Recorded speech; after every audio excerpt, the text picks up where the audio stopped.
আজ 24শে মে 2026। প্রথমেই যদি মার্কেটের কথা বলি, আগের উইকে যেখানে মার্কেটে এমন কিছু ডেভেলপমেন্ট দেখা যাচ্ছিল, তার পরিপ্রেক্ষিতে আমরা এক্সপেক্ট করেছিলাম যে মার্কেট 23,000 থেকে 22,000 লেভেল পর্যন্ত আসতে পারে। কারণ যে ডেটা পয়েন্টগুলো ছিল সেই হিসাবে মার্কেটকে নিচে আসতেই হতো।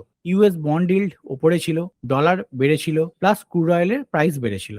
এইসব হওয়া সত্ত্বেও মার্কেট যখন 23,262 লেভেল ভাঙতে পারলো না, এটার মানে মার্কেট আমাদের অন্য কিছু ইন্ডিকেশন দিচ্ছে। এখানে নিফটির ডেলি চার্ট ওপেন করা আছে, তো এই চার্টটাকেই যদি একটু ছোট টাইম ফ্রেমে নিয়ে যাই তাহলে ব্যাপারটা আরো পরিষ্কার হবে। তো গত সোমবার দিন মার্কেট অনেকটা গ্যাপ ডাউন ওপেন হওয়ার পরেও তার আগের সপ্তাহের লো ব্রেক করেনি এবং কন্টিনিউয়াসলি ওপরে গেছে, এবং পরের দিনগুলোতেও সেম ঘটনা ঘটেছে।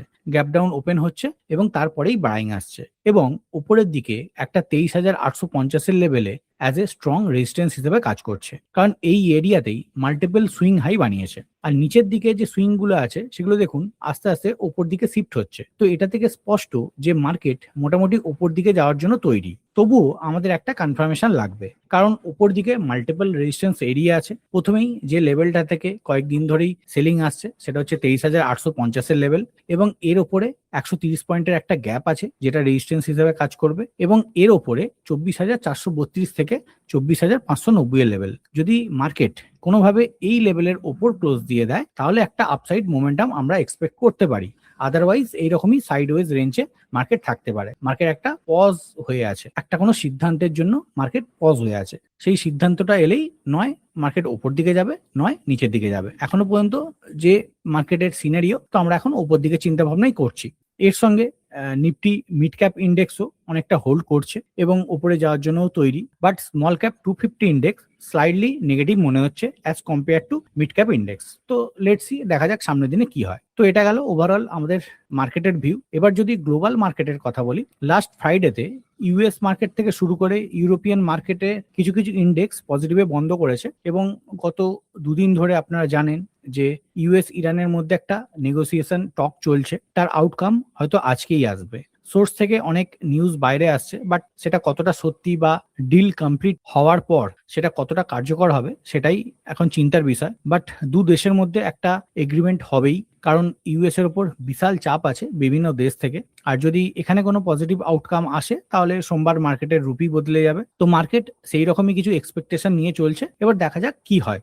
এই সিচুয়েশনে মার্কেট যখন মনে হচ্ছে অনেকটা স্টেবল, তো এই সিচুয়েশনে আবার সুইং ট্রেডিং করা যাবে। তো গতকালে জাস্ট একটাই স্টক রেকমেন্ড করেছিলাম, আশা করি সেটা ভালো মুভমেন্টাম এসছে। তো আজকেও সেই রকম দুটো কোম্পানি নিয়ে ডিসকাস করব যাদের চার্ট খুব ইন্টারেস্টিং লাগছে, চাইলে ওয়াচ লিস্টে রাখতে পারেন, কিন্তু অবশ্যই একবার কোম্পানির ফিনান্সিয়ালটা দেখে নেবেন। তো প্রথম কোম্পানি হচ্ছে ডিকসন টেকনোলজি। তো এখানে ডেইলি চার্ট ওপেন করা আছে। তো স্টকটা তার টপ লেভেল থেকে অনেকটা কারেকশন করার পর একটা ফলিং চ্যালেঞ্জ প্যাটার্ন বানিয়েছে, মানে নিচের লেভেলে অনেকটা টাইম স্পেন্ড করেছে, এবং লাস্ট দিন সেই প্যাটার্নের একটা ব্রেকআউটও হয়েছে। তো এখান থেকে আমরা অ্যাজিউম করতে পারি প্রাইস একটা বুলিশ মোমেন্টাম দেখাতে পারে। এর সঙ্গে আদার্স প্যারামিটারও এই প্রাইস অ্যাকশনকে সাপোর্ট করছে, কিন্তু অবশ্যই প্রাইস যদি এই লেভেলের উপরে ওয়ান ডে ক্যান্ডেল সাস্টেন করে তবেই ভাবা যেতে পারে, এবং উপর দিকে এত দূর পর্যন্ত এক্সপেক্ট করতে পারেন, এবং এর ওপরে এই এরিয়া পর্যন্ত ভাবা যেতে পারে। আর কোনো কারণে যদি প্রাইস কারেকশন করে এবং এই যে রেড ক্যান্ডেল আছে এর নিচে যদি ক্লোজ দিয়ে দেয় তাহলে এই প্রাইস অ্যাকশন ফেল করে যাবে, তখন আমরা আর এই কোম্পানিকে দেখবো না।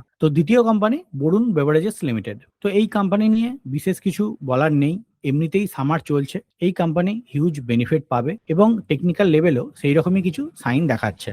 তো এখানে ভিবিএল এর ডেলি চার্ট ওপেন করা আছে। স্টকটা একটা bullish flag and pole pattern বানিয়েছে এবং তার ব্রেকআউটও দিয়েছে, প্লাস যে লেভেলটা এতদিন ধরে রেজিস্ট্যান্স হিসেবে কাজ করতো সেই লেভেলের ওপরেও ক্লোজ দিয়েছে, মানে double confirmation. Plus other momentum ইন্ডিকেটরও এই প্রাইস অ্যাকশনকে সাপোর্ট করছে।